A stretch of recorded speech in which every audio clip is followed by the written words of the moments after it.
ठीक सिर्फ बात है। हिस्सेदारी ठीक, दी जाएगी। ए के मिश्रा जी, ठीक, जो बात सुनील अर्कवंशी कह रहे हैं मैं उसको और क्लियर कर दूं कि भाई वो ये कहना चाह रहे हैं कि भाई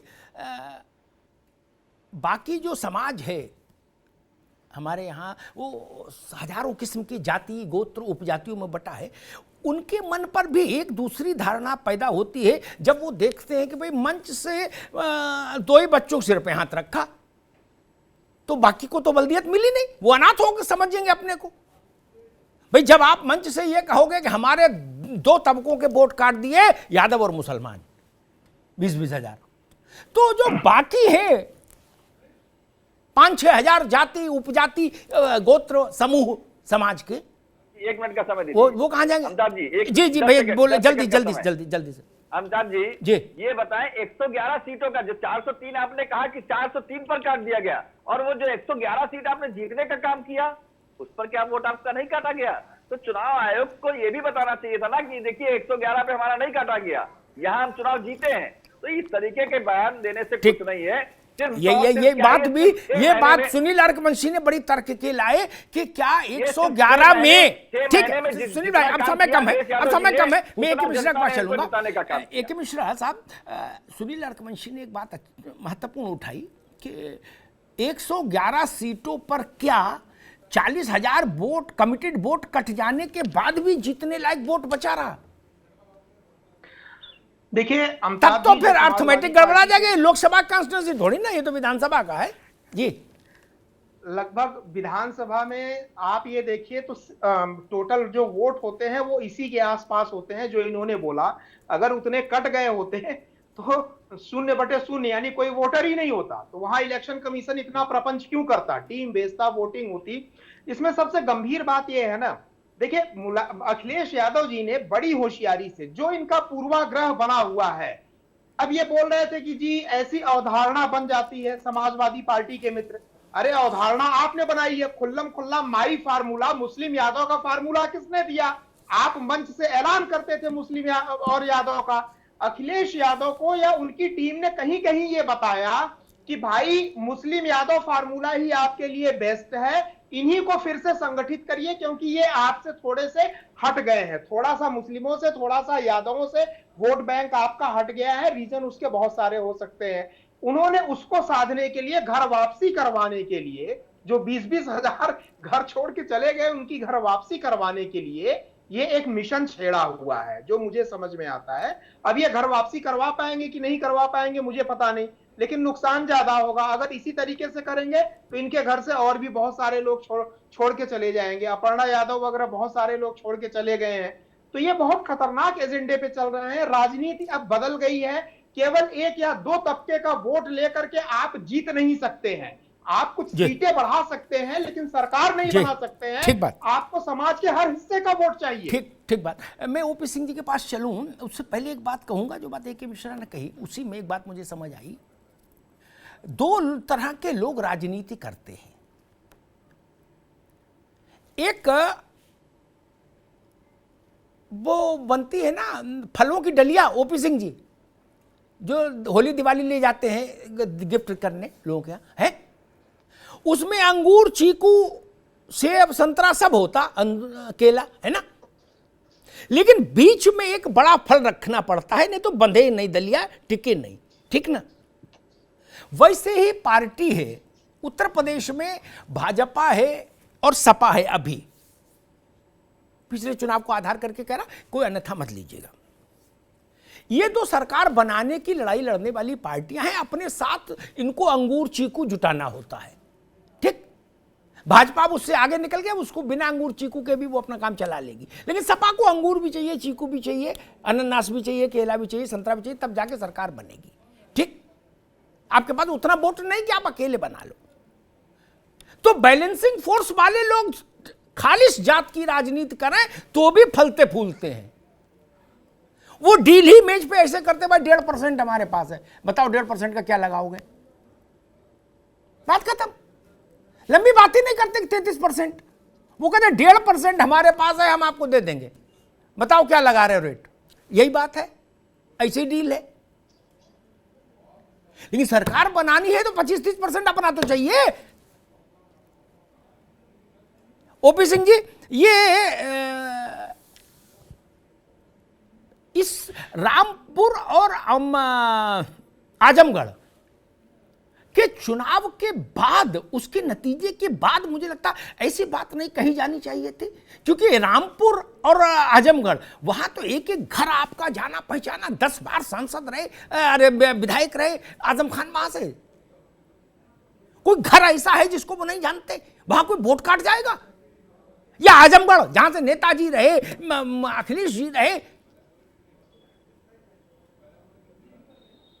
दुर्गा, बलराम, रमाकांत सब वहीं। ओपी सिंह जी, अमिताभ जी, राष्ट्रीय कार्यकारिणी की बैठक में अखिलेश यादव ने एक बात और बड़ी कही जी। उन्होंने कहा था कि बीजेपी को जनता ने नहीं जिताया। उधर चुनाव आयोग ने पक्षपात किया, इधर जनता ने बीजेपी को वोटें नहीं दिया। तो क्या आयोग के साथ साथ इन्होंने जनता का अपमान किया कि नहीं किया? नंबर 1। नंबर 2, आपने बहुत अच्छी बात कही कि रामपुर में 52% से ऊपर एक समुदाय है, और आजमगढ़ में जब दोनों को प्लस कर दीजिए तो मान के चलिए कि साहब वहां तो डंका सपा की बजनी थी। और इसी कारण अखिलेश यादव जी, जो पिता की सीट थी फिर पुत्र की सीट हुई, जनता को यह भी बताने नहीं गए कि जहां भारतीय जनता पार्टी ने यह बताया कि साहब हमारी सरकार बनने के बाद हमने आजमगढ़ के विकास के लिए यह काम किया, वही अखिलेश यादव ने यह तवज्जो देने का प्रयास नहीं किया कि हम ये बताएं कि मेरे पिता ने भी ये काम किया और मैंने भी ये काम किया। पहले नरक था, उसको हमने स्वर्ग बनाया। दरअसल अखिलेश यादव जी जातिवादी और मजहबी राजनीति से उबर नहीं पा रहे हैं। और एक बात तय है अमिताभ जी कि गद्दी तो आपको विरासत में मिल सकती है, लेकिन बुद्धि विरासत में मिलना मुश्किल है। आप हर चुनाव के बाद एक जोक सुनाते हो, आप चुनाव के दौरान वो आरोप नहीं लगाते हो जो मतगणना के बाद आरोप लगाते हो। अभी आपने एक बड़ी अच्छी बात कही कि जब चुनाव समाप्त हुआ तो इन्होंने कहा कि प्रशासन ने मिलकर के मुझे हरवा दिया, फिर कहा कि जो है चुनाव आयोग ने मिलकर के हरवा दिया। तो ये बात 6 महीने बाद आपने क्यों कही?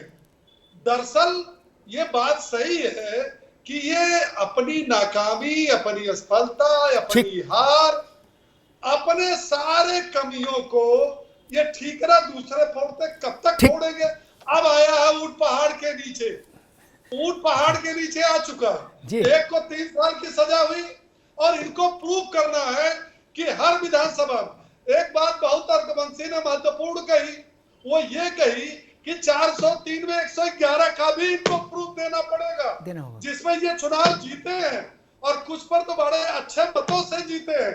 तो वहां के यादव और मुसलमान कहां गए? मान लीजिए 111 ही जीत गए तो वहां के यादव मुसलमान, क्योंकि इन्होंने 403 सीटों की बात की है जी हाँ, कि 15 प्रमुखों से चुनाव आयोग ने मिलकर के इसको खड़ा। ये देखिए वो नेता है जिनको न तो संसद पर, न संविधान पर, न संवैधानिक व्यवस्थाओं पर, न लोकतंत्र पर, न ईवीएम पर, न चुनाव आयोग पर, किसी पर भरोसा नहीं। ठीक है, अगर सारे साक्ष्य से नहीं दे पाई पार्टी, क्योंकि हम भी जानते, आप भी जानते, कहने को प्रवक्ता कोई बोल सकता है कि हम साक्ष्य दे देंगे, ठीक है, लेकिन वो बकलोली है, साक्ष्य तो संभव नहीं इस तरह के आरोपों के। भाई कोई आदमी ये कहे आकाश से पाताल तक भ्रष्टाचार है, तो इसका साक्ष्य कौन दे पाएगा? माइकल लाल नहीं ना, कोई दे सकता नहीं। कोई स्पेसिफिक बात बताओ, समझ में आती। उन्होंने तो कह दिया 403 गुणे 40,000। आशीष जी, क्या पार्टी ने इस बात पर चिंतन किया कि अगर साक्ष्य नहीं दे पाए, भरोसेमंद साक्ष्य, तो क्या स्थिति बनेगी? अमिताभ जी, मैं समझता हूं कि एफिडेविट तो नहीं, लेकिन जो पुरानी वोटर लिस्ट होगी और जो जब चुनाव हुआ है वो वाली वोटर लिस्ट, उन दोनों के कंपैरिजन में जो नाम नहीं होंगे जी, मैं समझता हूँ वही साक्ष्य होंगे।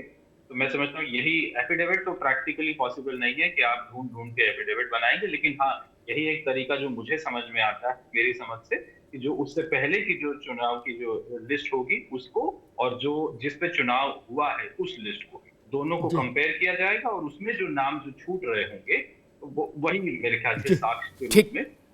ठीक है, ठीक है। आर्कवंशी जी, जो बात आशीष जी ने कही उसमें एक मुझे वो दिखाई देता है छेद, कि मान लीजिए कि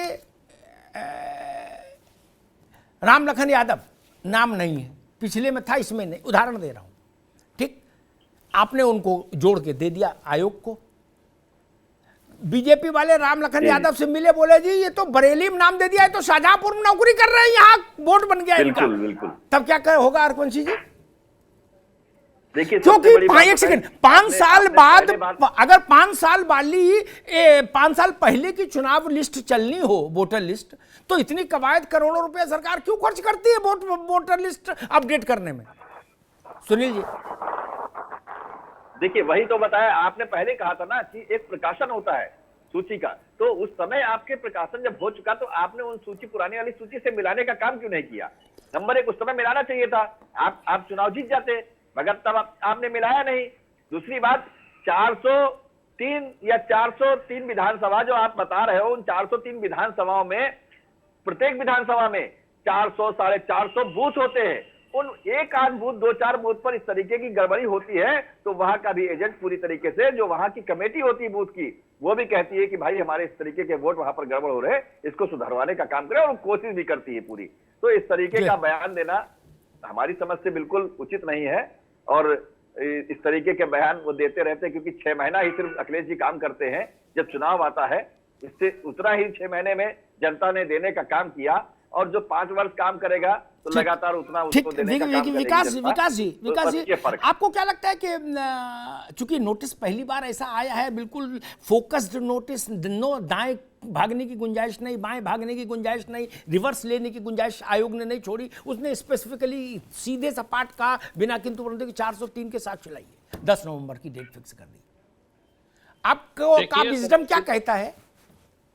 देखिए, व्यवहारिक दृष्टिकोण से अगर देखा जाए तो वोट काटे जाते हैं, कट जाते हैं, ठीक है, और जिम्मेदारी अखिलेश यादव और उनकी पार्टी की थी।